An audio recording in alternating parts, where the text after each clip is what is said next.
শুরুতেই রান্নাবান্না কী করবো বলো, আমার সকালটা শুরু হয় রান্নাবান্না দিয়ে। তারপর দেখো মেয়েকে রেডি করানো, ওকে খাওয়ানো, তারপরে ওকে স্কুল পাঠিয়ে দিলাম, টাটা বাবাই করে দিলাম। তারপরে দেখো আমি আমার হাজব্যান্ডের জন্য খাবার বাড়লাম, খায় না তবু জবরদস্তি করে খেতেই হবে। আর এগুলো দেখতে পাচ্ছ, এগুলো আমি চুপি চুপি দেবো, কারণ আমার হাজব্যান্ডের যে ওভার ডিউটি আছে, তো ওকেও ফাইনালি পাঠিয়ে দিলাম। দেখেনি যেহেতু ওখানে গিয়ে দেখেছিল, তারপরে ফোন করেছিল যে কি দিয়েছে সব। তো যাই হোক দেখো, সবাইকে নিজে নিজের কাজে পাঠিয়ে দিয়ে তারপর নিজের কাজে ফিরে আসা।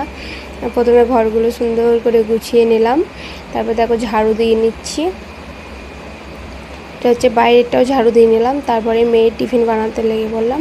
আর আজকে টিফিনে বানানো হয়েছে পরোটা আর কলা দিয়েছি, আর সয়াবিনের সবজি, যেহেতু সয়াবিন ফেভারিট তার জন্য সয়াবিনের সবজিটাই দিয়ে দিয়েছি। টিফিন প্যাকও হয়ে গেছে।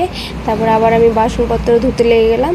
তারপর দেখো সমস্ত কাজ কমপ্লিট করে আমি স্নান টান করে চলে এসেছি।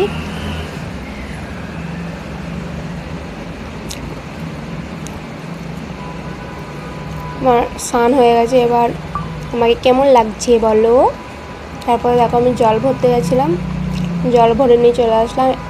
তারপর পুজো করলাম, পুজো করে যেহেতু সোয়াবিনের সবজি হয়েছে, তার জন্য মুড়ি তো খাবোই, তার জন্য মুড়ি খেতে লেগে পড়লাম, কারণ সোয়াবিনের সবজি দিয়ে মুড়ি খেতে আমার খুব ভালো লাগে।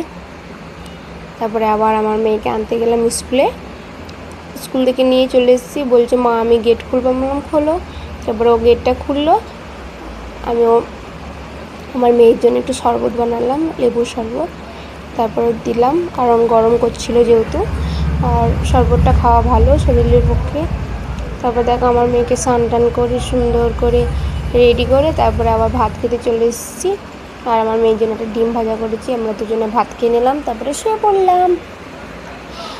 তারপরে দেখো আমার ওপরে পাখা চলছে, তাও আমার মেয়ে একটা মুখের সামনে মিনি পাখা নিয়ে ঘুমাচ্ছে।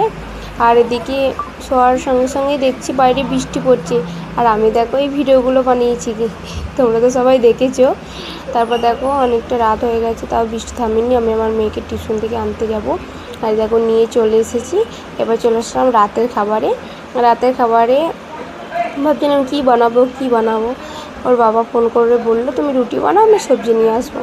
তারপরে তাই করলাম, আর আমি আর আমার মেয়ে ইন্তজার করছি কখন আসবে ওর বাবা সবজি নিয়ে। আর ফাইনালি দেখো চলে এসেছে। তারপরে আমার মেয়ে দেখো কতটা খুশি, কারণ পনির সবজি ওর পাপার দুজনেরই খুবই ফেভারিট সবজি। আমার মেয়ে তো খুব হ্যাপি হয়ে গেছে। তারপর এখানে আমি সার্ভ করছি পনিরের সবজি, স্যালাড আর রুটি, আজকে ডিনার। আমার মেয়ে একটু খাইয়ে দিলাম, আমার হাজবেন্ড সবাই রুটিতে ঘি মাখিয়ে দিচ্ছে। তো বন্ধুরা বলো আমার এই ভিডিওগুলো কেমন লাগলো। টাটা বাই বাই, ভালো থেকো।